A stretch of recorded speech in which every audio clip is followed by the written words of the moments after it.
Hello, everybody, and welcome to PGS Treks. I am your host, Artem, and of course, we have with us tonight Julian. Julian, how are you tonight? I'm doing wonderful this Friday evening. How about yourself, RM? I'm doing great. It's kind of amazing this episode that we had with Picard season 3, Dominion. Um, and as we were talking before about how it seems like each episode just seems to top itself. Um, It really is remarkable. Not at all what I was expecting in this episode. And how eerie and how creepy was it when we got to see what we thought was Tuvok. Clearly, it sounded like him, looked like him, an older, let's say a more mature version of Tuvok. One of the, I think he's one of my favorite characters. Only to find out that he wasn't Tuvok at all, and then to hear him say it in Tuvok's voice, it was so creepy. Julian, these shapeshifters like to creep people out, don't they? They're very good at it. That's true, and they take great delight in fooling their victims. We have to wonder what has happened to our dear Tuvok. Hopefully, he may still be alive. We know that during the Dominion War, that at least Martok and Bashir were still alive in some sort of a holding camp while their doppelgangers were busy creating havoc aboard DS9. So there's always hope, I guess, that Tuvok is still alive. Particular creatures are not they're not the same, that's for sure. We've seen plenty of reason to believe that they're not, and we've found out exactly, we got some really good reasons for why they're different in this episode. Yeah, we really did. And this was, what was kind of interesting was kind of looking at this everything seems to be kind of focusing around this I can't remember. I think is it called Frontier Day? I don't know why I Yeah. can't seem to. Yeah. I can't, for some reason, I can never seem to remember what it was called, but everything seems to Yeah. be focusing around this. And I loved when Geordi was speculating as to why Jean-Luc's corpse was taken, because that's even creepier. Like there's a lot of creepy things that seem to happen in this episode. And this is even creepier. Of course, we found out before that the corpse was taken, or his remains, let's say his remains were taken. And it just felt like, this kind of grave robbing. I mean, it wasn't, but it felt like this kind of creepy grave robbing thing. And hearing Geordi kind of talk about maybe it was used to put together a doppelganger. And it's like, it was really kind of funny to hear him speculate. I somehow think Jean-Luc is not impressed. Like this must really be bothering him. We've already seen one of the crew members respond when they saw their their likeness in a shapeshifter. They really freaked out. How do you think Jean-Luc is responding to this kind of what is potentially a manipulation of his remains, which is something that is really not looked upon as something right to do? What do you think? Well, this wouldn't be the first time that his body is doing something that he doesn't want it to do, in a way. When he was Locutus, he had to sit there and watch himself do these things that he didn't want to do. He totally, to find his body doing these things and his voice, conducting, the deaths of many Starfleet officers. And so now here his body has been taken, despite, he's like, it is a corpse, it's dead, but, there's still got to be this remaining, feeling up for him that he's like, now what are they going to, do? Now and they're going to try and blame it on me again, Yeah, it's got to be quite disquieting that his body is involved in whatever skullduggery is going on right now with this Yeah, it group. certainly With, it certainly has a little bit of a mad scientist feel to it, doesn't it? yeah, Because we don't know what's going on. I mean, they want his son Jack, but they also took his body. I mean, you have to wonder why. We're still trying to figure this out. That something in his biological makeup that they still wish. Lots of theories that it has something to do with the fact that he might still have Borg nanites in there, perhaps. I don't know. It's very strange. There's a whole lot of strangeness going on, and I think the strangeness of it all kind of mimics what we understood Vadic to have perhaps experienced while she was a prisoner, let's say, or kept against her will at Daystrom. And of course, the interesting idea of testing and subjecting her to whatever they did, like everything under the sun. And how somehow, Julian, these tests and these manipulations caused her to evolve. I guess maybe her and maybe a few other test subjects. And she's not only evolved, but she's able to pass this factor that allows her to keep as a solid, onto other people. I've never heard of this before, Julian. Like, I didn't know anything about this. Have you ever heard of this before? This ability to maintain a solid shape longer and pass it perhaps onto other beings? She didn't specify just shapelings. She didn't. No, I suspect that this is something that was added into the mix for this story, giving us the background of having been subjected to all sorts of experimentation by who we assume is Section 31, and in hopes of creating the ultimate, in intelligence spy work to be able to spy on the enemies of the Federation. And so we can make the assumption that that is, where that came from. The experimentations that they did created this condition in her that she was able to pass on. Very, very interesting. And also very maddening.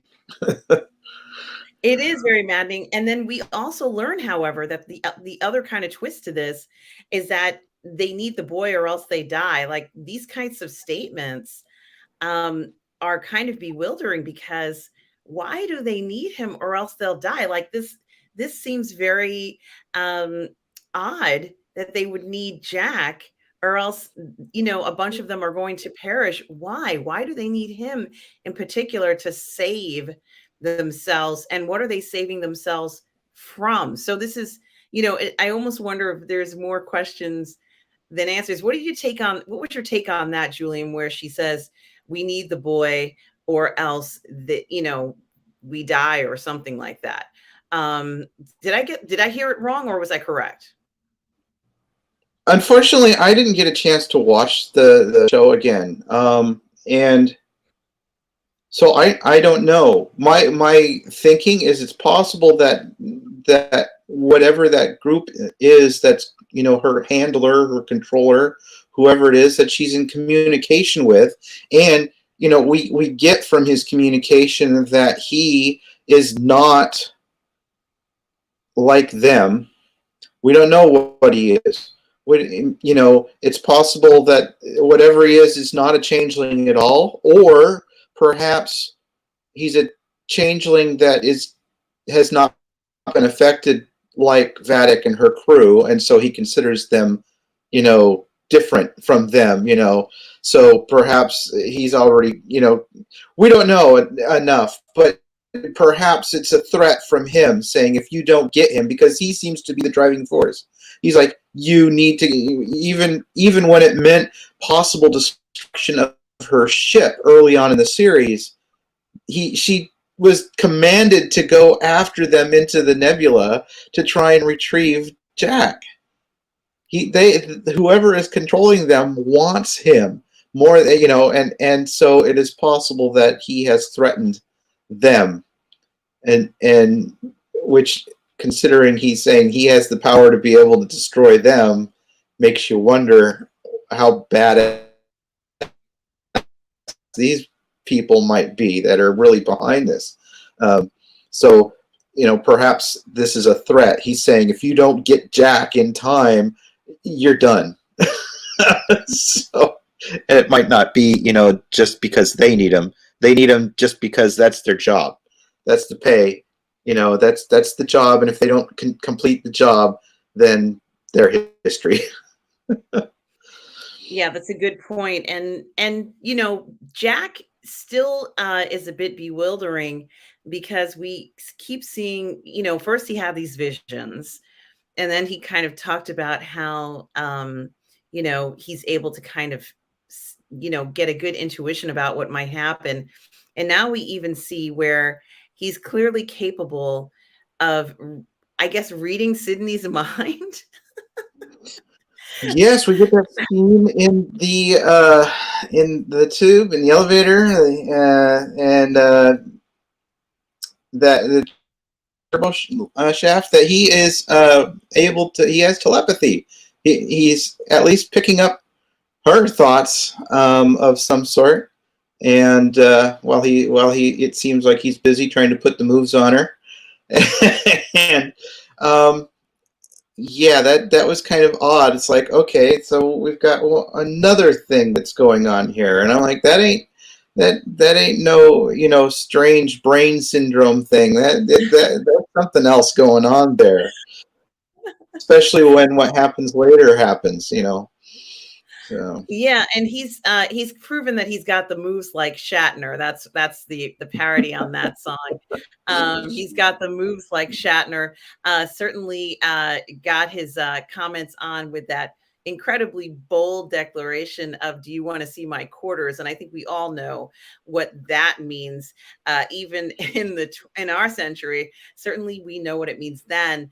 And it was a very bold thing to tell Sydney. But I think she was just so flabbergasted by this that, it's like, but things are at such a point now, where things are somewhat precarious, to a point where, what happens next. They've had so many ups and downs in the season. And, perhaps he does need companionship. This is the first thing that I was thinking. He's really falling in love with this young woman. She's beautiful. I get this. This is not a surprise that they're, together, even though her sister said, let's reset our phasers, even though her sister and the father was like, stay away from my daughter, which you cannot interpret that any other way than what they have said. It was still very funny to see this quarters thing, as if he's like, I got to impress this girl. Maybe if I had some fancy place where I was living, then maybe she'd come over, like, I'm trying to think of how, what his mindset was for that. But he let himself go. I think she got a clue when she'd said, oh, he's not subtle enough. He should start very slowly. And then she asked him why he did that, because she knows that he read her mind. She did realize that, right, Julian? Not at that point, I don't think. Okay. Yeah, I think something like that happens, and you got to ask the question.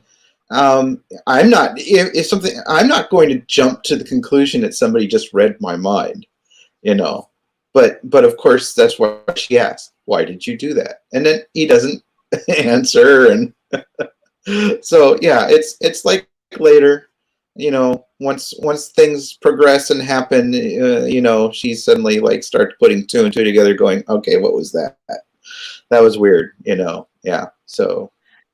Yeah, and it gets even weirder, because what happens is, he kind of goes, it felt like the Matrix, Julian, at a certain point, where it was fun to see the traps, that they set. And of course they did take a big chance by letting the shapeshifters come on the ship. I mean, that was very ballsy and chancy, but they almost needed to do that in order to find out more information. I mean, they've been running for so long. I mean, the whole thing has been, they've been running, and, just even for self-preservation, if you will, for a good portion of what's happening. And there was so much, at stake. And so I get that. But, they took, it was a most dangerous game to let these shapeshifters on the ship, knowing that they can imitate anybody at any time. That's the thing that I would be most concerned with. But it was interesting when Sydney, who really doesn't, she doesn't know how to fight this shapeshifter. She doesn't know anything about this shapeshifter at all.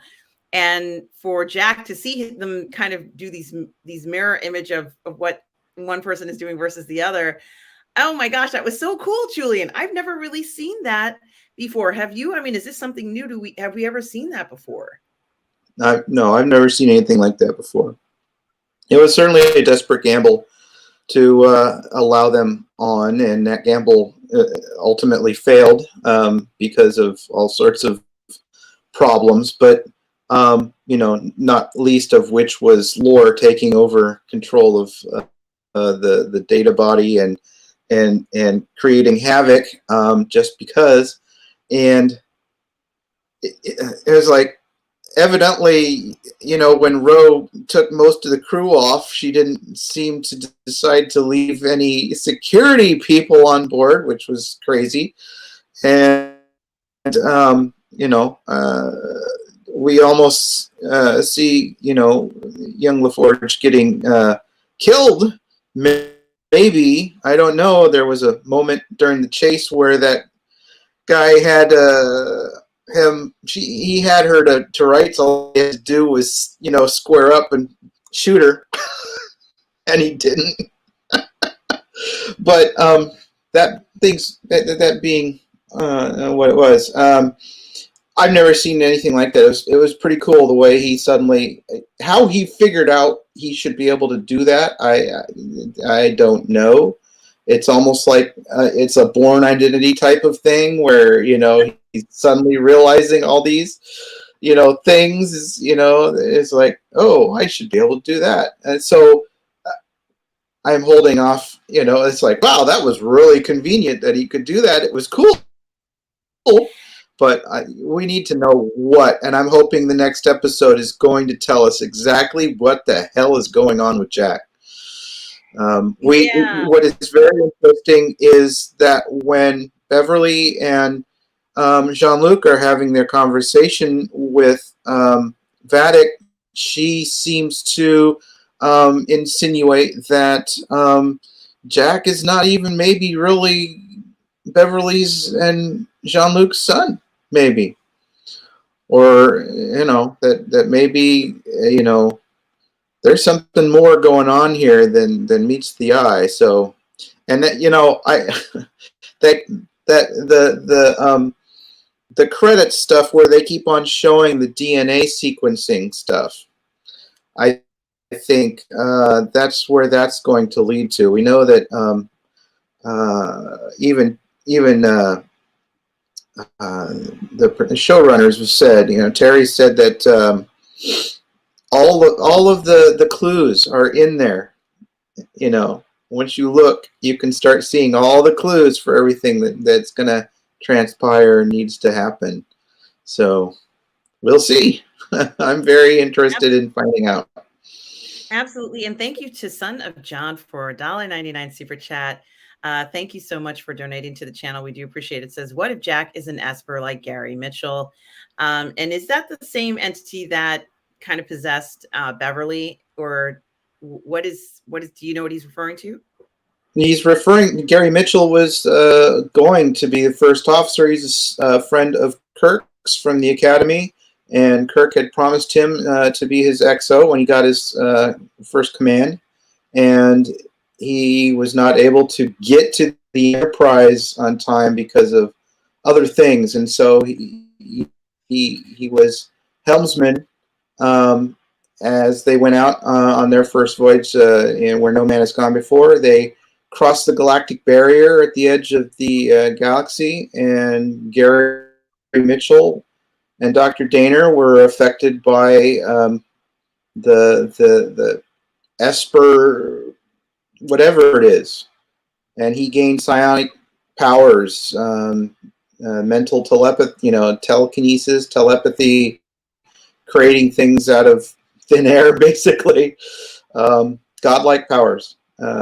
And I think that's what he's referring to. That's always a possibility. Yeah. Interesting. Very interesting, Son of John. And thank you so much for the $99 super chat. And thank you to everybody who was here tonight. Yeah, it was very interesting to hear once again Jack talking about giving himself up to, I guess, Vatic to try and get Riker back. But I think you and I both know that I don't think that plan would work. I don't think even if he gave himself up that everybody else would be released, because it seems like they have so much, disdain and hatred for solids that they just want, to see everything, every solid kind of destroyed. So I don't think that there was any real logic behind that. Maybe he was feeling guilty for what was happening. But then at the same time, he started to talk about how, and I think it was in this episode where he talks about how he has always felt different. There was something about him that was different. And but it didn't necessarily feel like he was excited about this difference. It's episode 7 and he's finally kind of opening up about his personal feelings of things. He's kind of lived on it kind of feels like he's lived a little bit on the edge by dealing, illegally and making all these odd kind of deals and things, which I think puts him in harm's way, because when you do illegal things, you tend to work with unethical people. So they also tend to do harmful things too. So he could have exposed himself all this time while out in space, wheeling and dealing, thinking he's getting one over on someone. Meanwhile, they might have gotten something over on him. But what did you think about that conversation he had with his dad? Well, I found it frustrating because, it was, yes, it finally he's going to say, look, there's something going on that's more than, Ironic, syndrome. And so I don't, and then he mentions that he's been hearing voices, and Picard asks him, what are they saying? And then he doesn't say anything. He doesn't even say, I can't remember, or it's like he's silent. And I can almost understand him being, I don't know if I can say this because he's not going to believe me. But it wasn't that. He just didn't say anything. And it's like, okay, you just said that you're hearing voices, but now you're not going to say. So you should at least say, you know what? I'm not exactly sure what they're saying. But he doesn't even say that. So either he feels that he's being foolish, or he doesn't know. It seemed kind of like the hand of the writer was there at that moment for me, where it's like, well, we need to go a little bit longer and keep people, on the chain a little bit more before we let them know what's going on. It's like, so for me, the character didn't behave like they should have. You know what I'm saying? Because they didn't give a reason for not answering. And we have to wonder, John Luke has to wonder, is he just crazy? Is he actually suffering from this thing? And that's why, and why isn't he telling me? Then, they get a kind of a Saved by the Bell type thing where they have to go off and do something. But he should have at least said, he either should have said, this is what I'm hearing and I don't know what it means, or I can't remember exactly what they're saying. It's all a jumble, or something like that. But he didn't say anything. And that was frustrating. It was frustrating to me as a viewer, and it was frustrating to see that it felt like deliberately being vague and obtuse on the part of the story writing to keep us hanging a little bit longer. I didn't feel that it was a natural for him to suddenly decide, I'm not going to tell you what I heard, even though I just told you I'm hearing voices. Yeah, I feel like we needed to know what was going on, and that was, very evasive, very vague, and just really, I don't think it helped the story any, other than just to show that Jack perhaps himself is confused. Considering that, what we've seen him kind of intervene here, I don't know whether he's had these abilities, at least from what he may have mentioned, for a long time, and just hasn't told anybody about it, and it's freaked him out, and he doesn't know what to do. Perhaps nobody even believes what his abilities are, what's going on. But I have a feeling that Sydney believes him, because she was like, "Or you in my head?" Like, this was something that really irked her, and she even pulls a phaser on him, like, "Hey, back off. This is not going to Yeah. happen." Yeah. Because she's so terrified by this. She's getting freaked out like crazy in this episode. Will she even tell anybody what happened? This isn't something that she should just pretend like it didn't happen. I would have to tell somebody what Jack did to me. If there's time in the story, I'm sure she's gonna say something to either her dad or her sister. I'm Yeah, I think it's going to be her sister, because if she tells the father, we all know what's going to happen to Jack. But I think her sister, if her sister finds this out, they're not going to be, amicable towards Jack. It'll just be another thing to kind of hold against him, I think, at least as far as I see it, because it is so unusual. And, I also think it's very interesting that we are still seeing this sort of data versus lore situation happening, where they have to kind of coincide and live together now and for eternity, however long this body lasts. I just think it's really interesting, with Spiner playing, and people have, talked about how he's playing pretty much both, going back and forth with each role, 1 second to the next. It was fun to watch him do this sort of switch up. And I think he did it well. What did you think? No, yes, the going back and forth that is very interesting.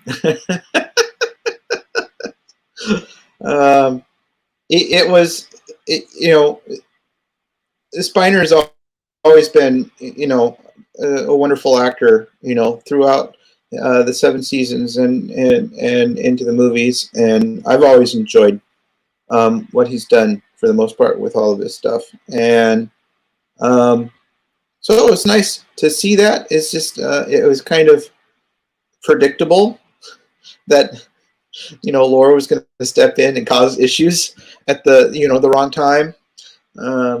So again, it was kind of, when it becomes that predictable, you start going, what's going on? Okay, all right, we got to get through this. As far as Sydney, I think we were left at at the end when Vadic takes control of the Titan, that Jack and Sydney and Beverly and Jean-Luc are together in that I think it was sickbay or something when they find them, and so they're together in there, kind of hiding, while most of the other crew are being caught. So maybe she's going to tell Beverly and Jean-Luc what happened, and then they're going to use that as some sort of a then they're going to definitely start thinking, okay, there's something, we got to figure out what's going on with Jack. They already know there's something going on with Jack, but the telepathy and the telekinesis type thing kind of puts it a lot more forefront of whatever's going on here. So absolutely. And Free from the Cocoon is a member of the Burnettwork. Welcome to the channel, Free from the Cocoon. I liked Cocoon. It was a great movie as well. Ryan Landis says, I'm wondering if they're trying to weaponize Picard's advanced aromatic syndrome, which he may or may not have. Gee, just when you think you know exactly what's going on, we're not seeing it. Does he have this aromatic syndrome, Julian? Yeah, I mentioned it before in past reviews. Is I don't think he actually has aromatic syndrome. I don't think Jack does either. I think whatever it is that they want from them has been masquerading as this thing that Starfleet Medical has deemed aromatic syndrome. I think I think it's one of those things. It's like all these weird stuff, these things happen to you out in space, and we got no other reason to figure out what's causing it. So this is what it is, and we're gonna find out. It's like it's not whatever you think it is. It's something else, and once they got it, it'll probably be cleared up or whatever. Once they figure out what it is and it does its thing. Yeah, Maybe and I'm sort of a parasite type thing. My first thought is that, of course, Daystrom has experiments and, Jack could be an experiment. This is what I'm thinking. I don't know, but, it could make sense in a way. I don't know if that's true. We even have seen in a few of the seasons of Picard, not three, but I think it's 1 and 2, where you could go someplace and they say, make your dreams of being a parent come true. And so I think Rafi saw something like that, and she was looking at it, and I thought it was very interesting. If perhaps this has some kind of attachment to it, I don't know, but something else is going on. Son of John for the $4.99 super chat. Thank you, Son of John. Says, Julian, if you recall, Gary transferred some of his power to Elizabeth Denner, just like Jack transferred his to Sydney and controlled her movements. Thoughts? So I think Son of John, when they were on Delta Vega, and they had already gone off, and Kirk was searching for them, and Gary saw him, and Daner's powers were not as strong as his yet. They were still catching up. And yes, he did some. He goes, "Oh, I see him," and she didn't, and he did something. He goes, "Oh yes, try," and then she was able to see him searching for them. So yeah, I mean, maybe that's something kind of like that. That's the only transfer I actually really know of, that he allowed her to be able to see what he saw when he saw Kirk coming. So yeah, maybe it's something like that. There's always a possibility that Jack, in his travels, strayed too close to the edge of the galaxy and maybe picked something up.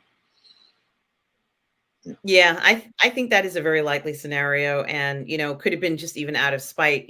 Sometimes these traders don't really like certain trades, and so like, for example, when he attached it to the vaccine, they didn't care for that. They thought that was a bit unethical, even if it was going to benefit people. There was some element to it where there was a downside to the benefit, and so for some people, that's not anything that they really care for. And I think that's why it was so easy for that man to kind of report where he was. But yeah, it is very interesting to see what's happening.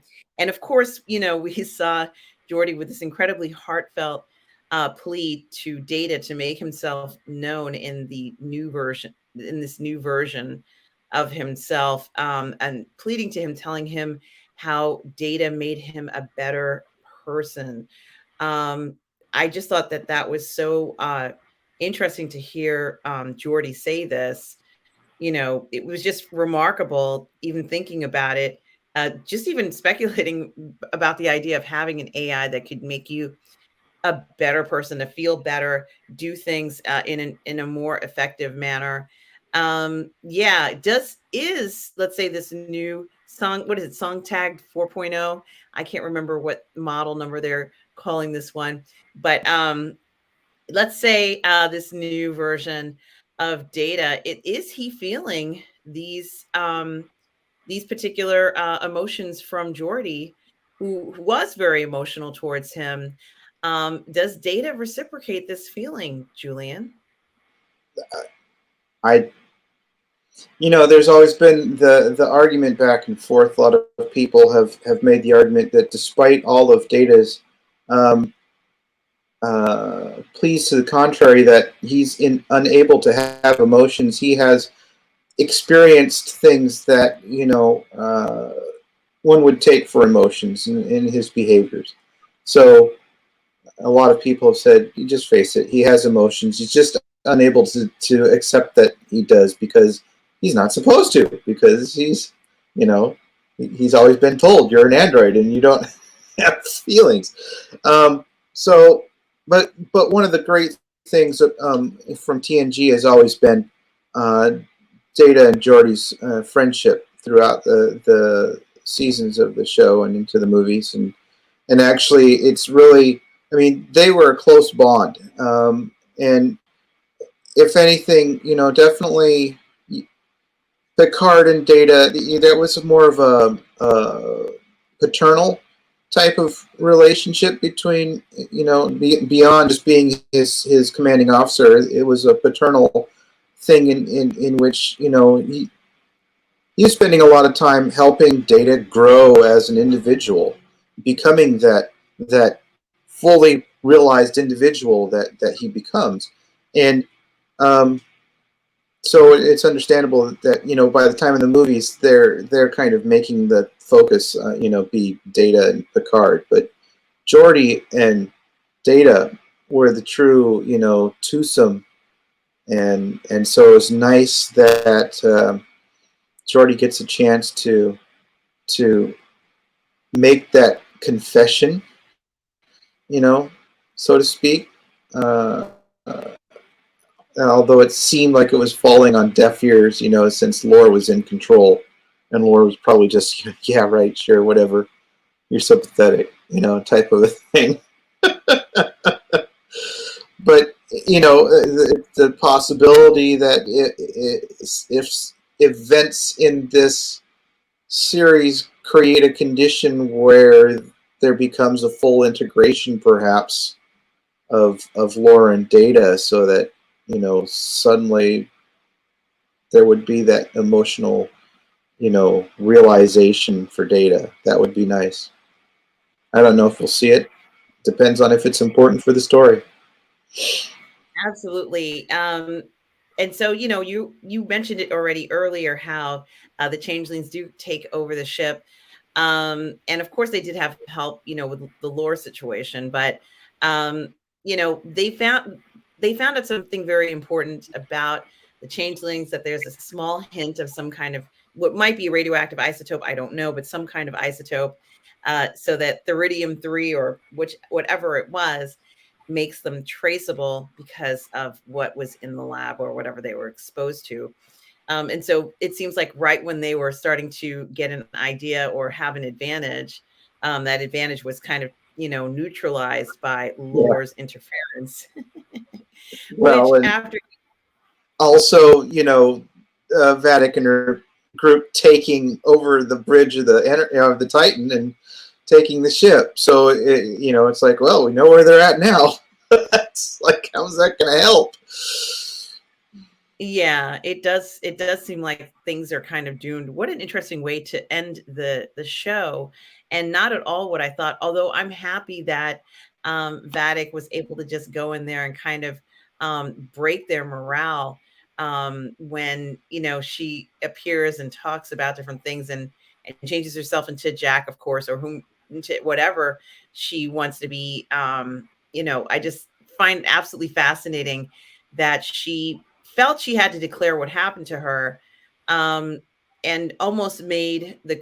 I don't think that I felt that Vatic was unjustified in her feelings about what happened to her, but I'm not quite sure whether that emotion of what happened to her is the reason why she's doing what she's doing now. I don't know that. What I can say is that she believes in the Dominion, as she should, because she is Dominion. But then we learn that they're a little different. She's this evolved Dominion person. Can she go back to the Dominion? Is she very separate now that she can stay solid?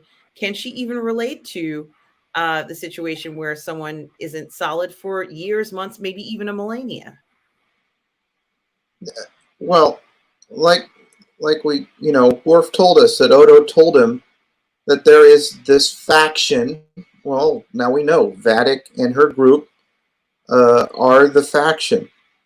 Um, they are not. I mean, they may consider some. I don't think. I think they've been changed so much that there's probably no way that they could actually go back into the Great Link. The Great Link might not even Ah, want them back. after what they've done.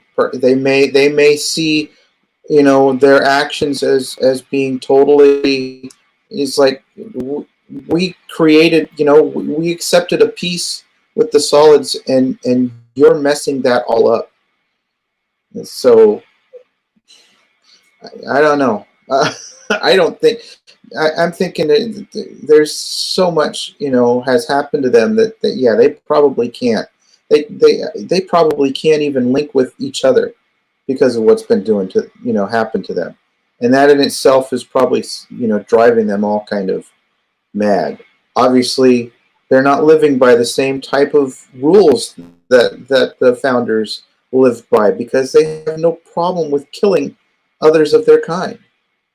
And so that makes it a totally different thing going on with this group. I don't think that the founders as we knew them during the Dominion War have anything to do with this. There's something else going on here. Yeah, there is a lot more going on in this episode, and I think that I'm going to have to look at the panels one more time to see if I see another clue.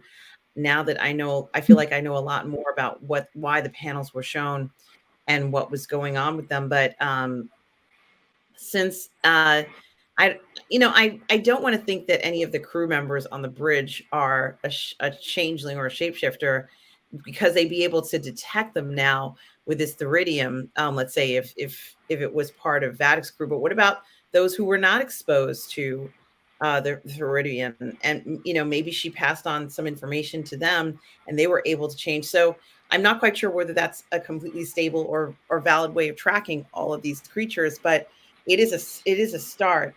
But to be honest with you, I thought they would have gained a little bit more knowledge of how to fight these characters, because it feels like they're at a really bad situation right now, having lost control of the ship. What do you think, Julian? Oh yeah, they're in desperate straits. So they did manage to take out a number of them. I have to wonder why during that whole corridor fight, Jack kills the one he's fighting with, and then doesn't disintegrate the one that was fighting with Sydney, who recovers and attacks him. I'm like, why? For what reason did he decide not to kill that one? Not to disintegrate that one, or did he try and there was something about that one that that one was stronger? I think that was her right hand man, Vadic's right hand man. The bigger one that killed that one changeling on the bridge of the Shrike. But I lost track of how many might have been actually killed, disintegrated. And what is the crew of the Shrike? What's their complement? How many people are now aboard? How many changelings or whatever they are, hybrids, are aboard Titan? And how many are left on board the Shrike, where we assume that Deanna and Riker still are? So I'm thinking it's a possibility that we may see something happen on board the Shrike where maybe Riker causes some mayhem or something. Perhaps, causing mayhem at the same time that the La Serena shows back up with Worf and, so it's Rafaela. So maybe that'll be some sort of, that'll help them get out of this thing, and then they'll have to hunt down, whatever it is to stop we're down to like what, 36 hours or something like that before it all goes boom. So, they're going to get out of this scrape next week. We're gonna hopefully find out what it is about Jack that's so special, why they need him. Then they're going to somehow escape, and they're either going to take the Shrike out completely, or they're going to damage it enough. Vadic's going to escape with part of her crew back to the Shrike, and they're going to be like trying to chase the Titan who's trying to get back to save the day, and that's I don't know. I don't want to see a shapeshifter that's sympathetic to the Starfleet's cause. I don't want to see that. I want them to maintain their mission and kind of like want to destroy all solids or whatever it is. I want them to stay tried and true to what the mission is. I'm not quite sure whether I want to see one of them step away and say, "Hey, you know what? This has been wrong, and I can help you." No, I don't think we're going to see something like that. No, I mean, now, from what we've been told, though, I mean, Odo, case in point, was the one who got that word to Worf. So it's obvious there's still a great many changelings that are, maintaining the peace. So maybe one would, I don't see why that would be a problem, but obviously they should have known what was going on, and they haven't stepped up to say, you've got issues. They're just going to sit back and go, well, we're not involved with this, but you can do whatever you want.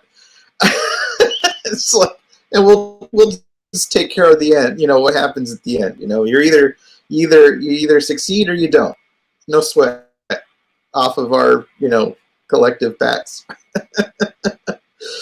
So maybe that's their long game. But no, I don't see anybody from this group of antagonists turning to help them. No, I don't see that happening. They're going to have to figure this one out themselves. I'm glad because I don't want to see that happening. I want it to be just a normal episode and not see, the baddies decide to change their minds and be good guys. I really don't want to see that. So I'm keeping my fingers crossed because that would be very disappointing. But I did enjoy this episode. I had a feeling that the changelings were going to take over, and they did. So let's see how long they can keep power and where it goes. Julian, where can people find you? They can find me right here on the PGS network on YouTube, but they can also find me on Facebook, Julian Mushkin. That's where I'm at. All right, guys, you can always find me here on the Burnettwork, but you can also find me on my YouTube channel, Positive Fandom, where I do all the parlay in the fandom, also streaming with Lorraine Creole, as well as the 1/6 Scale Man Network, guys. So I just want to thank everybody who is here in the chat. Son of John, thank you for those wonderful super chats. Tom Jr. Jackson, we are all goof people, guys. Please do like and subscribe to Tom Jr. Jackson's channel. On behalf of myself and the Burnettwork, I just want to thank everybody for engaging and enjoying these discussions we have about Picard Season 3, which has just been so phenomenal. This really has been blowing me away. I hope it's been blowing everybody in the chat away, because it's just been so amazing to have this finally, what it feels like many of us have been waiting for. So I hope you guys are also enjoying it, guys. And don't forget, live long and prosper, guys. And always remember, no matter where you are in the galaxy, always remember to please be kind. Take care, everybody. Cheers, folks.